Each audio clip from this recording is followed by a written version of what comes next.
Გადმოვინაცვლოთ თბილისის ოპერისა და ბალეტის თეატრში, რომელიც ასევე მე-19 საუკუნეში გაიხსნა, სადაც ახალი სეზონისთვის ემზადებიან ამ უქმეებზე 13 და 14 სექტემბერს 19 საათზე თბილისის ოპერისა და ბალეტის თეატრში 174 სეზონი ტრადიციულად ზაქარია ფალიაშვილის ოპერით აბესალომ და ეთერი გაიხსნება.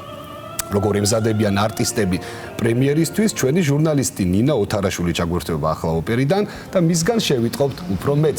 ნინა, გამარჯობა. შუადღე მშვიდობისა, მივესალმებით ჩვენ ტელემაყურებელს, მე გიერთდები თბილისის ოპერისა და ბალეტის, ასე ვთქვათ, შიდა სივრციდან, ცისფერი გალერეიდან. გეტყვით, რომ ეს არის ერთ-ერთი სივრცე, სადაც ახალი სეზონი, 174 სეზონი ტრადიციულად ზაქარია ფალიაშვილის ოპერით აბესალომ და ეთერით გაიხსნება და გეტყვით, რომ ამ ტრადიციას საფუძველი გასული საუკუნის 30-იან წლებში ჩაეყარა და წელსაც გრძელდება. უკვე როგორც აღნიშნეთ, 13 და 14 სექტემბერს საღამოს 7 საათზე მაყურებელს საშუალება ექნება, რომ ეს უკვდავი დადგმა იხილოს. ასევე თბილისის ოპერისა და ბალეტის თეატრი მაყურებელს კიდევ ბევრ სხვა სიახლეს თავაზობს.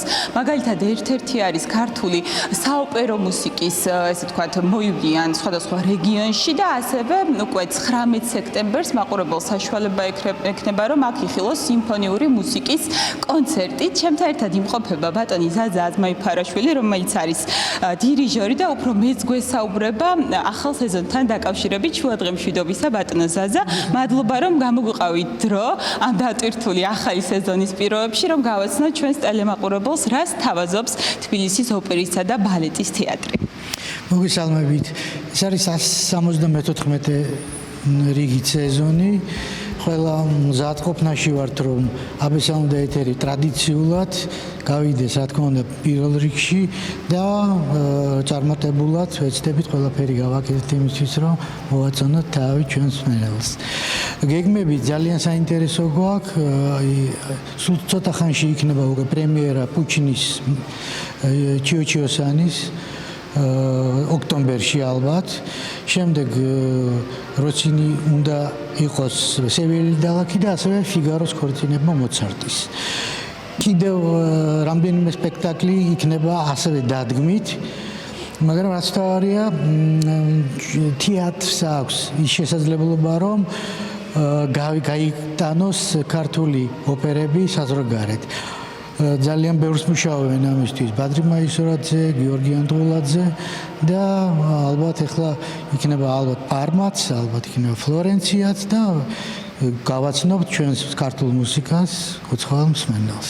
ძალიან დიდი მადლობა ბატონ ზაზა, როგორც ვიცი, ასევე საბერძნეთში იმყოფებოდით ახლახანს და ახალ სეზონს ესე დატვირთულად შეუერთდებით, წარმატებებს გისურვებთ ახალ სეზონზე და მაყურებელს ვეტყვი ასევე, რომ ჩვენთან ერთად იმყოფება ბატონი გიორგი სტურუა, რომელიც არის ტენორი და ასევე ამ დადგმაში მონაწილეობს როგორც აბესალომის როლით, რომ გადმოინაცვლო გიორგი ჩვენთან და მოგვიყვე უფრო მეტი შენ როლსთან დაკავშირებით, როგორ ემზადები ახალი სეზონისთვის. უკვე სულ რამდენიმე დღეში მაყურებელი იხილავს აბესალომ და ეთერს ამ სცენაზე.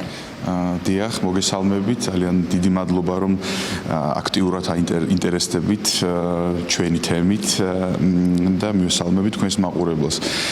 ნამდვილად ახსენეთ თქვენც კიდევ, რომ არის ტრადიცია ყოველ წელს გაიხსნას ეს არაჩვეულებრივი საოპერო თეატრი, ასევე არაჩვეულებრივი სპექტაკლით აბესალომ და ეთერი და ეს ერთგვარი ტრადიცია ნამდვილად ჩვენ მომღერლებს, ვისაც გვაქვს საშუალება შევასრულოთ ეს ოპერა რაღაც ფორმაში გვამყოფებს, რადგან ვიცით, რომ ყოველ სექტემბერს ყოველი სეზონის გახსნა იქნება ამ ლამაზი სპექტაკლით. რაც შეეხება ჩემს პარტიას, მინდა გითხრათ, რომ რთულია აბესალომის ცხოვრება სპექტაკლშიც და სპექტაკლს მიღმაც, რადგან მისი არაორდინალური გადაწყვეტილება მეუღლის გაშვებასთან დაკავშირებით ყოველთვის იყო დიდი განჯის საკითხი.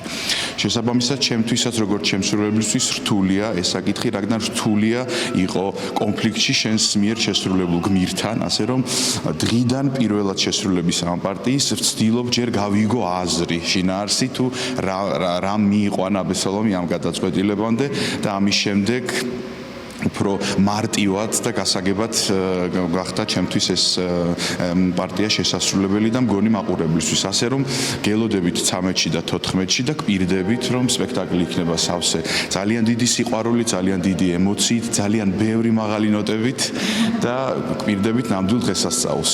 გელით ყველას 13-ში და 14-ში. ძალიან დიდი მადლობა გიორგი, წარმატებებს გისურვებთ და როგორც გიორგი მახსენა, ეს არის დაადგმა, სადაც არის ესე ვთქვათ სასიყვარულო სამკუთხედი მაყურებელს ვეთყვი და ჩემთან ერთად იმყოფება ასევე ქალბატონი ხათუნე ჭოხონელიძე, რომელიც არის ეთერის როლის შემსრულებელი და აუცილებლად უნდა უთხრათ ჩვენ მაყურებელს, როდესაც განახლებული თეატრი გაიხსნა, თბილისის ოპერისა და ბალეტის თეატრი, ქალბატონი ხათუნე სწორედ ამ როლს ასრულებდა და მუშაობდა სწორედ ამ ოპერის დამდგმელ რეჟისორთან, ბატონ გიზო ჟორდანიასთან. და უფრო მეც გვესაუბრება მის ესე ვთქვათ ემოციებზე ამ დადგმასთან დაკავშირებით და ბატონ გიზოზეც აუცილებლად უნდა გითხრათ თქვენი ესე ვთქვათ დამოკიდებულება და როგორც ვიცი, ხშირად გახსენდებათ ხოლმე, როდესაც ამ როლს ასრულებთ. შუადღე მშვიდობის. შუადღე მშვიდობის, მოგესალმებით, მივესალმები მაყურებელს. Ну, ჩემთვის ახლა ეს პარტია არის უსაყვარლესი და რაც შეეხება ბატონ გიზოსთან მუშაობას.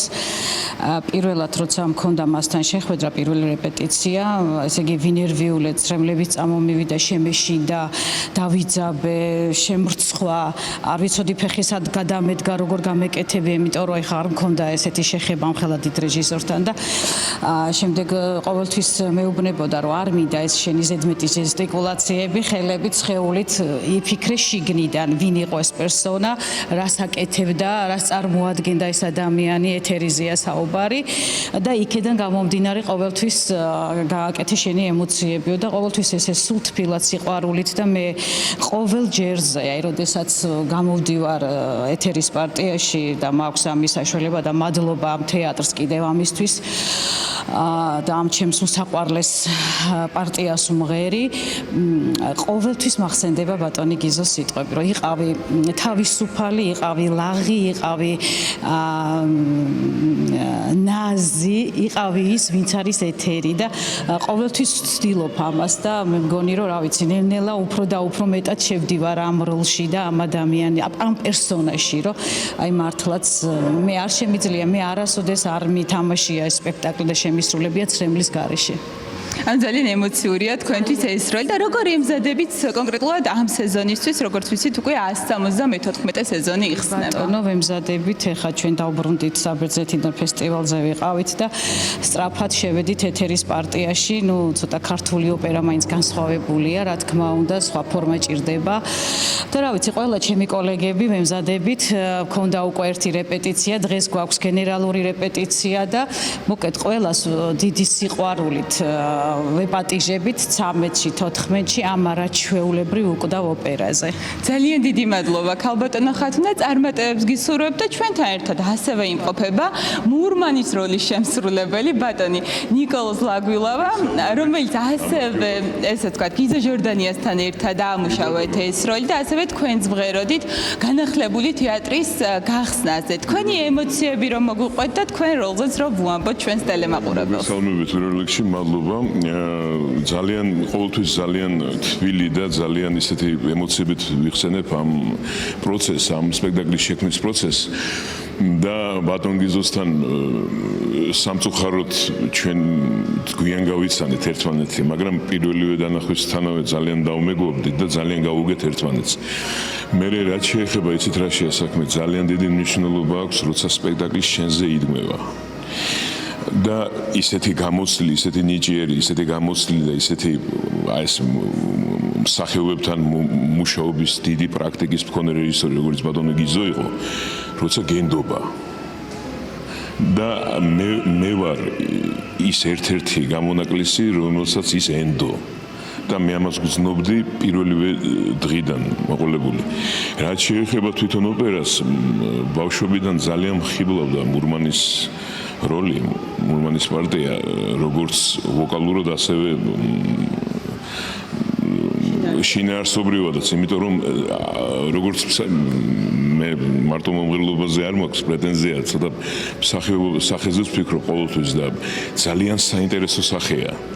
ძალიან საინტერესო სახეა და კატეგორიულად არ ვეთანხმები იმ აზრს, რომ მურმანი არის ბოროტი პერსონაჟი. მურმანი ბოროტდება სიყვარულისგან, თორემ მურმანი არის პირველად მურმანი ხედავს ეთერს და მურმანს უყვარდება. უბრალოდ აი ეს ფენებს შორის კონფლიქტი იწვევს ამ ყველაფერს. რა გითხრათ, ყოველთვის ძალიან დიდი პატივია ამ თეატრში, ჩემ მშობლიურ თეატრში სიმღერა და ყოველთვის როგორც კი მე გადატვირთული ისე მაქვს ძალიან მოფრინავ ძალიან ისე ვარ და ყოველთვის ძალიან დიდი პატივია ჩემთვის მურმანის სიმღერა ჩემს მშობლიურ თეატრში ყველას უსურვებ წარმატებას. ბედნიერად ძალიან დიდი მადლობა ბატონო ნიკოლოზ, წარმატებებს გისურვებთ. მე კი მაყურებელს შევახსენებთ, რომ რიგით 174 სეზონი თბილისის ოპერისა და ბალეტის თეატრში უკვე 13 სექტემბერს საღამოს 7 საათზე გაიხსნება ტრადიციულად ზაქარია ფალიაშვილის ოპერით აბესალობდა ეთერი, ამიტომ ჩვენ მაყურებელს ძალიან საინტერესო დატვირთული სეზონიელი თბილისის ოპერისა და ბალეტის თეატრში.